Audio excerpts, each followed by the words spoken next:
në vijim ose duhet ta gjejmë një emër të përveçshëm që na garanton të jenë së paku 2/3 e deputetëve të tillë që qëndrojnë në sallë dhe votojnë duke përzgjedhur një emër të përveçshëm në flet votim që e hedhin në kuti, më së largu me 4 mars, ose është tjetra që subjektet politike merren vesh me njëra tjetrën për rrugën përpara. Për të pasur sukses zgjedhja e presidentit, shfaqet e nevojshme që t'i kemi diku 83-45 deputet, jo 80 ose 81, sepse është rrezik i madh që mungoj 1 ose 2 edhe si del dot duhet shkosh në zgjedhjen pret.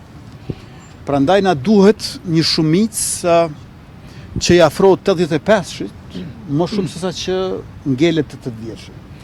Kjo do thotë që nuk është situatë e lehtë, por në vijim do të intensifikojmë bisedimet në mënyrë që ta kemi një zgjidhje për çështjen e presidentit, për shkak se përgjithsisht përshtypja është që subjektet politike konsiderojnë që pas atyre 4 palë zgjedhjeve që i patëm, 2 lokale në 2 raunde dhe 2 parlamentare, nuk do duhet që dhe vitin 2026 gjysmën e parë të na marrin zgjedhjet e reja.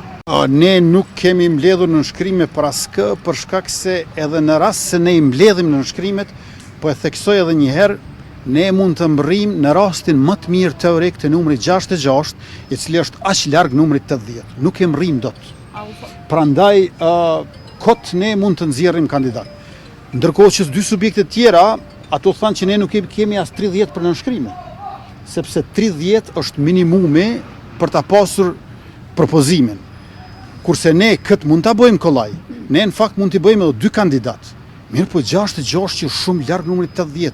Ne nuk mund të nxjerrim, shikoni, ne nuk mund të nxjerrim tash kandidat, edhe është e dëmshme nëse nxjerrim kandidat. Po kam qenë mbrëmje te Basarifat kur u takuam për festimet e përvjetorit të 18 të pavarësisë.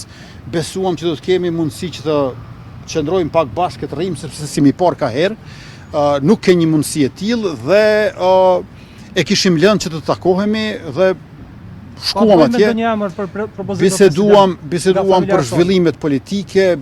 Ishte një takim ndërpartijak që diskuton të çështjen e ardhshme të zgjedhjes së presidentit të Republikës së Kosovës, jo vetëm. Folëm për gjithë politikën e ardhshme të Republikës së Kosovës, çështjet e sigurisë, janë më pak se 10 ditë, përkatësisht 9 ditë deri tek zgjedhja e presidentit të Republikës së Kosovës. Dakordimi përgjithshëm është se janë vetëm 2 rrugë përpara.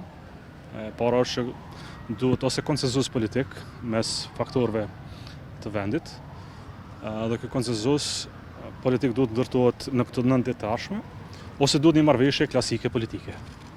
Pra marrëveshje klasike politike mes partive për çështjen e presidentit, dhe në të dyja rastet duhet së paku 2/3 e votave të deputetëve të Kuvendit të Kosovës. Mbetet të takohemi në ditët e vijim për të parë njërin prej këtyre 2 mundësive që kemi përpara.